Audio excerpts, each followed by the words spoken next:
سلام دوستان، به چنل سیارسم چیت خوش اومدین. امروز اومدیم با آموزش چیت OBB. شما وارد شیزوکو میشین، بعد به وای فای وصل باشین. روی گزینه پیرینگ بزنید، روی دیولپر آپشنز بزنید. روی این قسمت میایم پایینتر وایرلس دیباگینگ رو انتخاب میکنین و روشنش میکنید. خب پایین نوشته وصل شدن با کد، شما اینو میزنین بالا، صفحه رو میکشین پایین، کدی که نوشته رو اینجا توی شیزوکو وارد میکنید، میزنید تایید بشه. از اینجا میایید بیرون، میرید داخل شیزوکو، برمیگردید عقب، پایین استارت رو میزنید، چند لحظه صبر میکنید، خودش برمیگرده عقب، وصل بشه برمیگرد. خب وصل شد آسمان. اینجا رو میایید بیرون، وارد امتی منیجر میشین، اینجا اوکی که میاره رو میزنین، میرین وارد چیت OBB که شدن میشین. بعد از این قسمت وارد دیتا، وارد پوشه کانتنت سنت میشین، پوشه پابجی، وارد فایلز، UE4 گیم، شادو ترکر، سیود، پکس.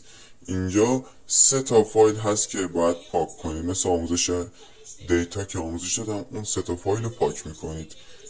یکیشون پافر تمپ، یکی نیو فایل متد لیست، یکی هم گیم پچ 2078. اینا رو پاک میکنید. بعد وارد چیت میشید. اینجا یه فایلزه، اینو کپی میکنید اینجا سمت چپ، کپیش میکنید، این آنتی بله. اینو که کپی کردین و یه رفرش میکنین، میاین بیرون از اینجا که میاین بیرون وارد IADB میشین، باز اینجا پیرینگ، دوباره دیولپر آپشنز، دوباره وایرلس دیباگینگ رو پیدا میکنین و پیر دیوایس ویز پیرینگ کد رو میزنید یا همون وصل شدن با کد. حالا بالای صفحه میایین پایین، اینجا میزنید روش، کد رو وارد میکنید، این کدی که بهتون داده رو خودش تایید میکنه، برمیگردید بیرون، وارد برنامه میشین. از اینجا میایین بیرون، پایین نوشته استارت، اونو میزنید وصل میشه. حالا من حواسم نبود، دوباره زدم روش، قطع شد، بعد دوباره از اول وصلش کنم. وایرلس دیباگینگ، این کد رو وارد کنم 85 86 23. خب این اوکی شد. برمیگردیم از اینجا بیرون، وارد برنامه میشیم، از اینجا میایم بیرون، میزنیم، خودش وصل میشه. اینجا که این کار رو انجام دادین، میایین توی امتی منیجر، یه فایل هست به نام مین 225 یا 220، اونو باید کپی کنین اینجا سمت چپ، میایین داخل OBB پابجی پیستش میکنید توی مسیر فایل اندروید OBB com.tencent.each، اونجا پیستش میکنید. این فایل چیته. اینو که پیستش کردین میایین بیرون، وارد پابجی میشین. مطمئن باشین نتتون هم به وای فای وصل باشه، چون اگه به وای فای وصل نباشه شما نمیتونین وایرلس دیباگینگ رو وصل کنید. خب شما وارد پابجی میشین، یه ارور میاره، من بهتون نشون بدم که چیت هم وصل شده. چند لحظه صبر کنید، پابجی من بیاره بالا. خب نیازی نیست نتو اینا رو قطع کنید، اینجا صبر میکنید، به یه ارور به شما نشون میده، روی گزینه زرد یا ریترایش میزنید، خب میره جلو، دوباره یه ارور دیگه میاره، دوباره اون ارور هم مثل همین روی گزینه زردش میزنید، بعد دیگه میرین داخل پابجی.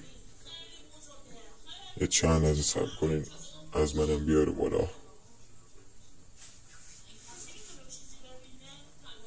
دوستان بهتون بگم که این چیت هدشات داره، 30% ایمبات معمولی داره، ایمباتش خیلی قوی نیست، ایمبات خیلی نرمی داره، 30% هم ایملاک ضعیف داره.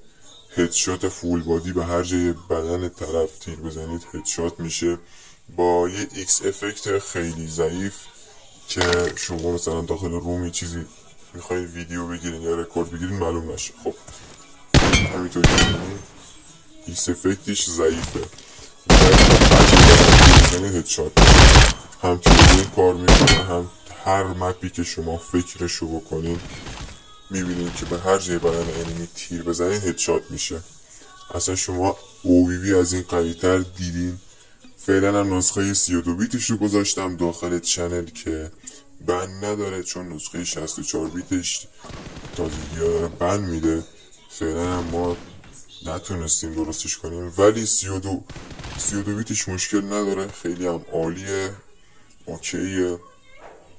بعد یه نکته خیلی مهم، اگر که دیدین شما بالا کد رو زدین قبول نکرد، بیاین توی تنظیماتتون بیاین نوتیفیکیشن کنترل سنتر رو پیدا کنید، اینجا روی نوتیفیکیشن شید بزنید. اگر که روی میو آی بود بذاریدش روی اندروید بذارین که بتونین کد رو وارد کنید. بچه‌ها ممنون تا اینجا همراه ما بودین. ما امشب آپدیت دیتا هم واسه تو میذاریم. خدا نگهدار.